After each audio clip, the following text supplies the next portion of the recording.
Hello guys, welcome back to my channel. তো সবাইকে জানাই সবার প্রথমে গুড মর্নিং। তোমরা সবাই কেমন আছো? আশা করছি ভালো আছো।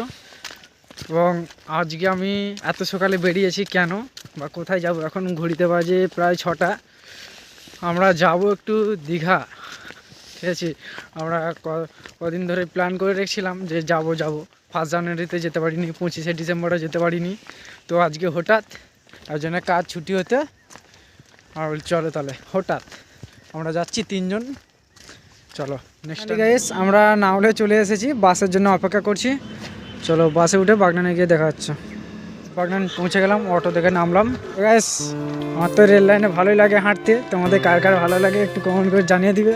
তো সবাই যেন এরকম করে লাপারভাবে যেন ট্রেন লাইনটা হাঁটনি, লাইন থেকে হাঁটতে গেলে একটু পেছনে সামনে ডাইনে বাইনে সব দেখে নিবে। এটা ইতিহাস। তো গাইস, আমরা বাগনানে ফাইনালি চলে এসেছি, স্টেশনে দাঁড়িয়েছি।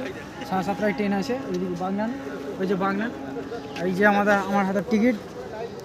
7:30টায় ট্রেন আছে, দেখতে পাচ্ছ। 6:53 টিকিট কাটা হয়েছে, 7:30টায় ট্রেন আছে।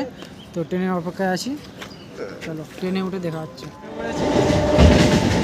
দেখা হচ্ছে।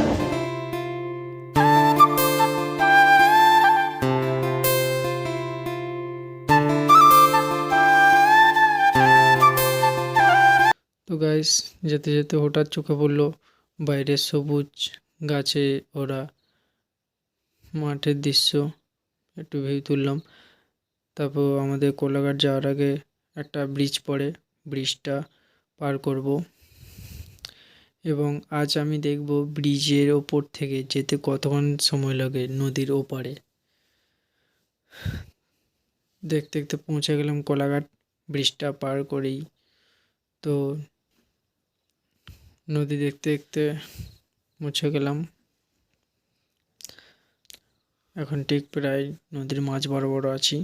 তো বন্ধুরা, নদীর ওপরে ব্রিজটা পার করতে প্রায় আমাদের সময় লাগলো তোমার 1 মিনিট 10 সেকেন্ড।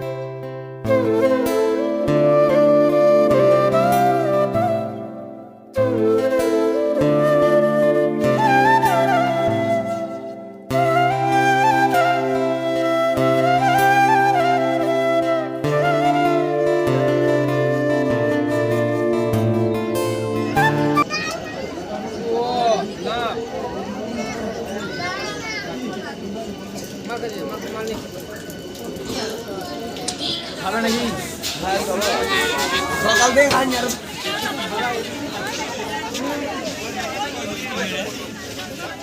ক্রস লাইন নিয়েছি।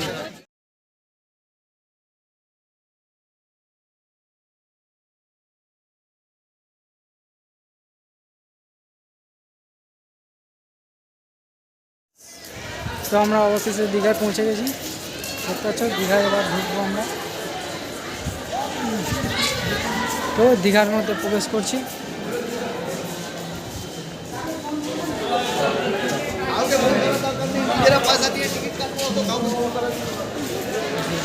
এবার টিকিট কাউন্টার।